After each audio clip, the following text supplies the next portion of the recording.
Spiral dynamics maps out patterns of progress in consciousness. Small-scale worldviews focus on self-survival, and as people become wiser, they begin to recognize the big picture workings of our world, which affects the way we act and express ourselves. In a prior video series, I taught about each stage of spiral dynamics, and now in this one, we'll explain how to analyze people and organizations into these categories, and a lot of the information in this video cannot be found anywhere else on the internet. First of all, know that people may span several stages, but they don't skip the stages. For example, you won't have someone who's stage blue and also stage yellow, but with nothing in between. It's a natural progression without skips and jumps. Each stage builds upon the prior stage. And I've heard people ask, but what if someone shows, for example, some blue and yellow traits, but no orange or green? And my reply would be, chances are the assumed yellow traits are not actually from a yellow perspective and are instead coming from one of the other individualistic stages, such as red or orange. It's easy to confuse the individualistic stages with each other, and one can assume that if they see the world from a stage blue perspective and they possess no orange whatsoever, then it'd make no sense for them to see the world from a yellow perspective, which builds upon orange and green. Now, it is possible for a person to span from blue to yellow, but it's a smooth curve. Someone who spans from blue to yellow is someone who sees the world from a yellow perspective to some extent, but is still stuck on several low consciousness ideas and hasn't fully moved beyond them, such as prioritizing business, wealth, and social status, or dogmatically holding on to ideological beliefs, even when they shouldn't. Sometimes you should. Some ideological beliefs can help you, but the problem is when you cling to them, when the situation calls for more nuance than a cookie-cutter solution. The high consciousness people can detect these. So Jordan Peterson, a lot of you may know who this guy is. He was a professor, he's really intelligent, and he's evolved a lot over the years. So he's a well-known public figure who in his earlier days spanned from blue to yellow. And I think he has in recent years ditched a lot of his archaic hang-ups and has truly embraced mostly a yellow worldview. He seems to really see the world objectively in spite of what people will think. So I'd say in his younger years, his profile would look something like this. I'll throw it up there on the screen. I'd say he's 30% blue and 50% orange. And the 50% orange is pretty typical of a college professor who makes it really far up the ladder. He was very focused on his own self-image for a long time in his life, as many people at that age are. And it's not a weakness per se, it's just a pattern of progression, you know? The different age groups lean towards certain colors in spiral dynamics, and there's exceptions all over the place. And so Peterson, in his earlier days, he really did care about helping others.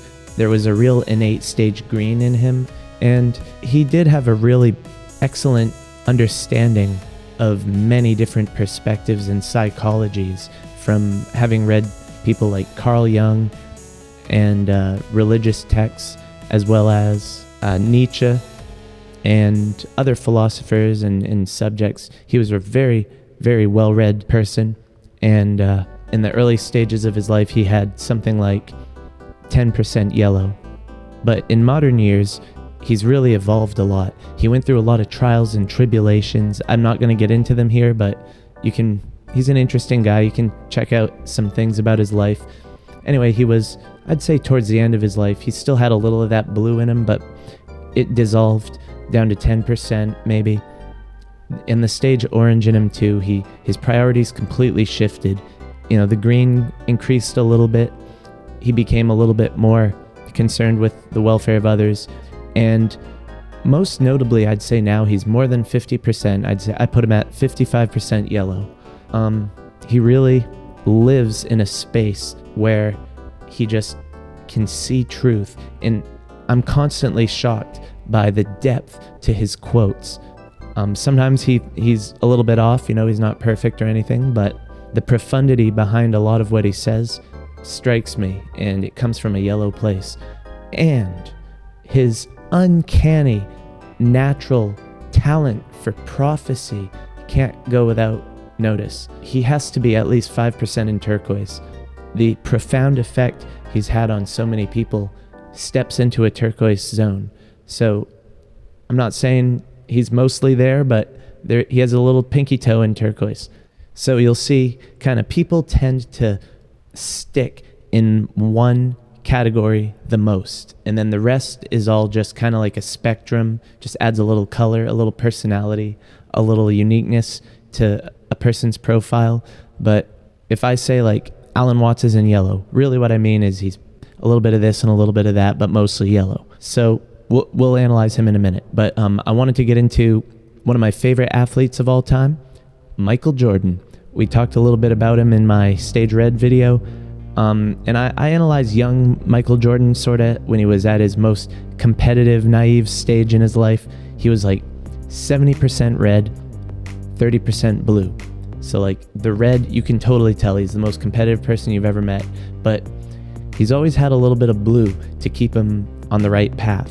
His father, I think, really instilled that in him, and he really learned discipline the way he was taught, and his principles got him through his early life and propelled him into stardom. And that's Stage Blue, using a set of principles to get you through. But mostly he was red. And then as he got older, I'd say he's still mostly red. You can tell from his Last Dance documentary that he hasn't changed a whole lot in that regard. I pegged him down to about 60. And the blue, I don't know, I think it spreads out a little bit more after that. I put him at 15% blue, 15% orange. Obviously he got into business and started to become really successful. Maybe you could bump that up, I don't know. So we've analyzed some people. Now I'd like to go ahead and analyze a society. Take a look at America. And there are two ways I could analyze America. I could analyze the collective consciousness, right? What America puts out. And I could also analyze the population count, like what percentage of each stage is represented in America. So I'll put both on the screen and we can compare. So in America, I would say something like 3 out of every 100 people are in beige and purple. They need to be taken care of, or maybe they're people who've been domestically abused for decades, and then they live that sort of purple lifestyle where there is no world outside their tribe, essentially. I'd say about 12% are largely motivated by a red worldview. Stage Red really involves people just gunning for impulsive behavior and trying to one-up everybody and outdo them. And I'd say in a room full of 10 people, at least one would be red. So I have blue at 27%, maybe 1 in 4, a little more than 1 in 4 people are oath-driven.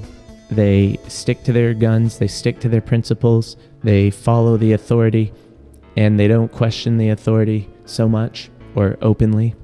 The most common group is orange, 38%. These are just people who want to look good in public, and they want successful families and careers, and they want to impress people with their acquisitions. This is the majority. I mean, this is the largest minority. All right, so next up, I'd say something like 17%, maybe 1 in 5 people would fall into green. These are the really caring people.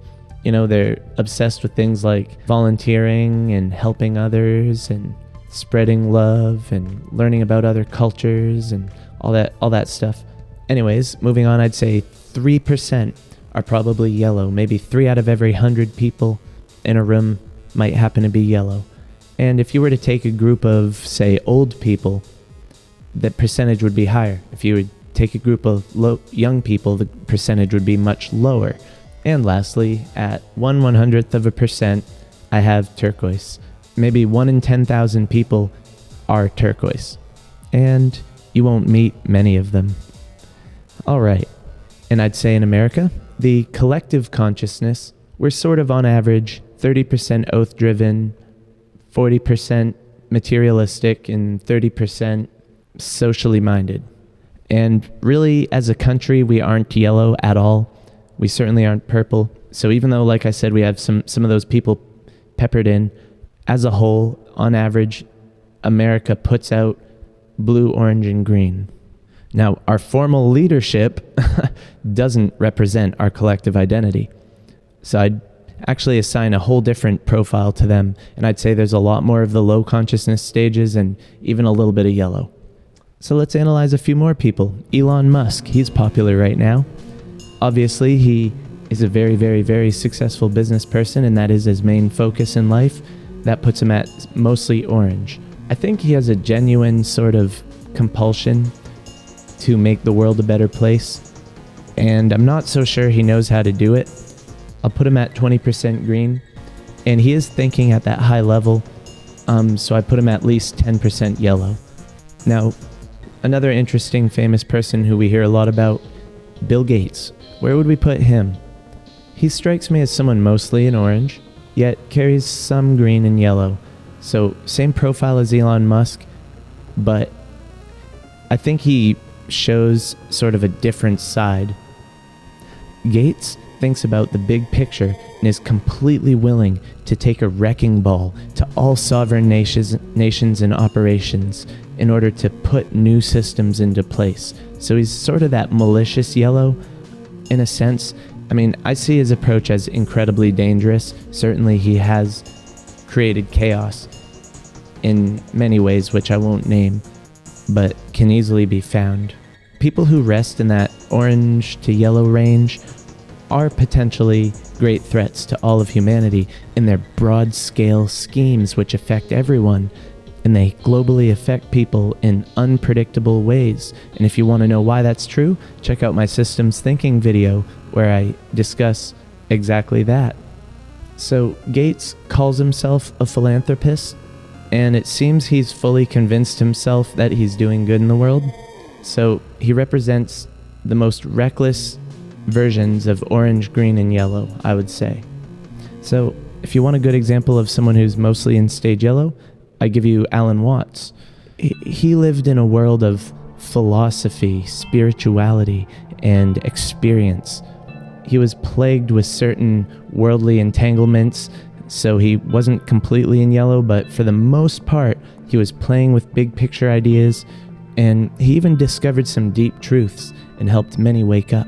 So I've got him at 10% orange, 10% green, 70% yellow, 10% turquoise. Self-analysis is notoriously difficult. This is for two reasons. The first is people are biased, and second, the eye cannot see itself. I could do a whole video about this, but in other words, it's easier to see someone from another perspective. So another thing about spiral analysis is people don't regress to a stage that they've fully escaped from. So somebody who's like partially in blue and partially in orange might regress back into blue, but they won't go back into red if they got out of red. Now, there are exceptions, like maybe a bad disease or a brain damage might destroy specific mechanisms which enable you to think at a high level. But aside from that, really, once you've evolved beyond a stage, it's done. It's part of you. And the scaffolding which you use to get through that stage disappears. And it's for this reason that a lot of people in higher stages don't relate to the lower ones. They lost the ability to, and they don't get it back until yellow. Now, it might seem like somebody can skip a few stages, but one might rapidly pass through several under the right conditions, but each stage does build on the prior, so it must be progressed through. People with low self-esteem will tend to rate themselves as lower, but most people in general tend to rate themselves higher than they belong. And one reason for this is because while you're thinking about spiral dynamics and while you're thinking about these meta topics, you are sort of in stage yellow. So a lot of people will be like, oh wow, I'm in yellow now. But no, it's because I'm prompting you to think about these things. You don't go through your day, and yellow worldviews don't influence your decision-making process. So when people are trying to analyze themselves, they're usually correct about whether they're an individualist or a collectivist stage, but they get the actual stage incorrect. And if you want to be more accurate, just watch this video like 3 or 4 times, watch my spiral dynamics series, and then you'll probably have a good idea of where you're at, especially after you stew on it for a few days. And who knows, maybe the videos themselves will get you some permanent progress. You never know. For some people, it's something different. Sometimes a video can do it. Sometimes an experience can do it. A thought process can bring you to higher consciousness. Sudden realization, we call that an epiphany. So that really ties into my next video, which is how to reach tier 2 of spiral dynamics. I've done a lot of work on it, so I may as well share what I've found. Thanks.